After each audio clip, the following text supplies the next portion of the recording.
Hey everyone, welcome to another video. Today we're going to talk about issue number 17 of X-Men from the Ashes, written by Jed MacKay. But before we dive into the story, I want to ask you a favor. If you enjoy this video, please leave a like and a comment to help the channel grow. So with that said, this issue opens with Wire reporting the performance of their X-Men team to the rest of the 3K higher-ups. And the best way Wire could describe the newest team is by saying, they're what you made them to be, what I trained them to be. A mob of headcase muties, life-takers, and heartbreakers. In short, they're X-Men. And on the next page, we see just that, as Cyclops' team continues to go toe-to-toe with 3K's newest squad. Cause from what I can see, this team was not going down without a fight, as seen on the previous issue. So as they proceed to slug it out, we then jump back to Wire saying, drone footage should suffice from here on out, I'm moving, we've got Cassandra Nova's Prodigy to evaluate. Now this causes Cassandra to interject, saying, comparing my 13-year-old girl to your adult, ex-SHIELD X-Men? I like my odds. Odds that was going to be put to the test, so as Wire took off running to his next observation spot, he continued to say, you take in strays, I build killers. I've done it my whole life, and there's no one better at it than I am. Which is why you let me into your little X-Gene positive club. With that out there, Nova didn't really like the cockiness Wire was putting out. So with a commanding tone, Nova quickly shot back by saying, listen to me, you were our second choice. The only reason you have any value at all, is because Victor Creed is dead. But that was of no concern to Wire, because with a smile on his face, he just responded by saying, I killed one X-Men for you already, and this is the thanks I get? After all, even your precious Sabretooth couldn't shut Quinton Quire up for good. And on the next page, by the looks of it, neither could he. Because as Quinton fell, somehow, he created a failsafe to kick in to protect himself in case of an emergency. Which personally, I think is crazy, because right before he smashed against the ground, his failsafe created a cocoon around him, just long enough for an ally like Zorn to find him. So with Quinton safe for now, we then transition to the battle among Titans, as Magneto and his Sentinel armor continued his hand-to-hand battle with Cassandra Nova's Prodigy. And as Magneto kept dropping hammers on the child, like a boss, he asked if she even knew who he was. And then continued to say, have the others tried to give you a speech? To which, the child answered by saying yes. Then Magneto asked if you listened? And once again, the child answered, but this time with a no. And in a cold-ass response, Magneto just stated, as I said, I am Magneto, and I do not give speeches. And obviously, I wasn't the only one who liked that statement, because even Cassandra Nova's Prodigy had to admit to liking it too. And funny enough, Magneto just replied by saying, I thought you might. And then in a display of force, Magneto tossed the Prodigy and shouted, now, let me show you what a real mutant menace looks like. So with Magneto putting in work, on the next page, Wire just sat back watching and was like, Magneto just laid a beating on your kid Nova. Now this pissed Nova off, cause she stood from her seat and was like, is he driving a wild Sentinel? Now on a side note, Cassandra Nova is known for destroying Magneto's Genosha using wild Sentinels. So fast forward to the present day, and Magneto is now using a wild Sentinel to beat down something important to her. But anyway, the chairman chimed in and said, this is a small gift from Scott's X-Men. The X-Men, so-called defenders of mutant kind, using a Sentinel? The propaganda writes itself. Then Astra followed up by saying, Nova's newborn monster, Wire's X-Men, I don't know why we didn't just send my baby to roll up the X-Men quick sharp and knock off all this playing around. To her statement, the chairman replied by saying, Joseph 3 or 4? With your predilection for clones, I can never quite keep track. Regardless, Astra, your endless series of Magneto clones is a dead end philosophically. Our ongoing project is not to supplant humanity with clones of one Max Eisenhardt, but to change them. To take command of evolution, propel it forward under our own terms. To correct nature's mistake in favoring the flatscans.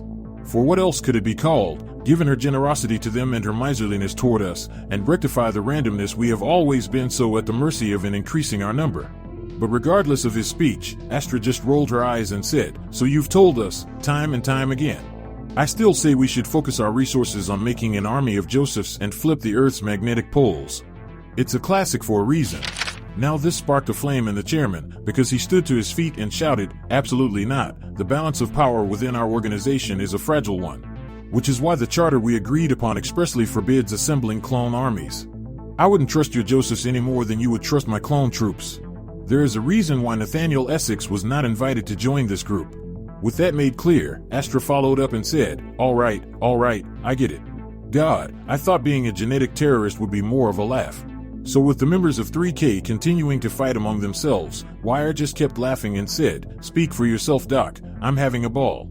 And on the next page, we see the Prodigy rip the Sentinel's arm clean off as she shouted, Magneto, I thought you used to be someone. But look at you now, using a Sentinel as a crutch.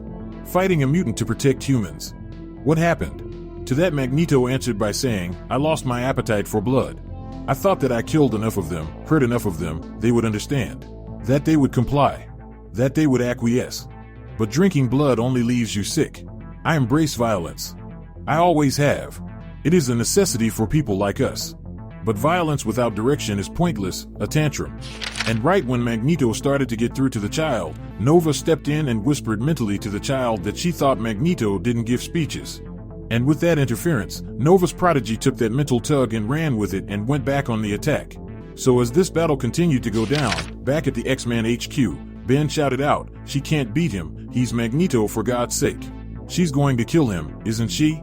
And to that, Beast replied with, unfortunately, Magneto isn't exactly Magneto these days. If he fully utilized his power, he'd be in danger of wiping out the whole town. And then Beast went on to say, I have the utmost faith in Max, he's terrorized me since I was a teenager. He is indestructible. But see, Ben wasn't trying to hear that, cause he stormed off shouting, he's sick. You got him fired up on dextroamphetamine X and sent him out in a hoopty-ass Sentinel to fight a giant monster. Screw this, you can sit on your hands if you like, but I'm going to do something. Jen, where are you? I need you. So with tension rising, Beast shot back and stated, you can't use your power, you'll only make it worse. So as Ben set off to do whatever he planned on doing, we then transition over to Schwarzschild shouting, something I've never understood, how does someone with a piss-poor mutant power like yours end up running the X-Men? And to that, Cyclops said, it's nothing compared to your gravimetric powers, but I make it work. So with Schwarzschild's vision blinded, Cyclops yelled for Kane to move in. And after a thunderous blow, Cyclops and Kane stood over Schwarzschild and continued to say, that's a common misconception, that the most powerful among us are the leaders. I get where it comes from. But my mutant power has never been the reason that I'm dangerous. It's because I can set up a battlefield like a pool table, with everything in just the right place. So when I sink the first ball, the rest tend to follow. Now with that explained, Cyclops then turned to the rest of the 3K X-Men and said, you've been trained well. But all your tactics go through your leader. So what's left when he's taken down? Let's find out. Now with the X-Men about to continue their assault on the 3K X-Men team, we then transition over to Piper's home, with her mother freaking out about her whereabouts. And as she sat there, she got a knock on her door, so with joy in her heart, she answered it, hoping it was her daughter. Now she was halfway right, because Piper was there, but Ben and Jem were with her too. And the first thing Ben said when Piper's mom opened the door was, my friend is going to die unless we get your help, you're the only one who can stop this. So with Piper's mom facing a choice, we then transition over to the factory. And in the dark of the night, we then saw Quire walking into the X-Men's base saying, I've seen nicer bases. No resistance. We spread them too thin. They don't even know I'm here.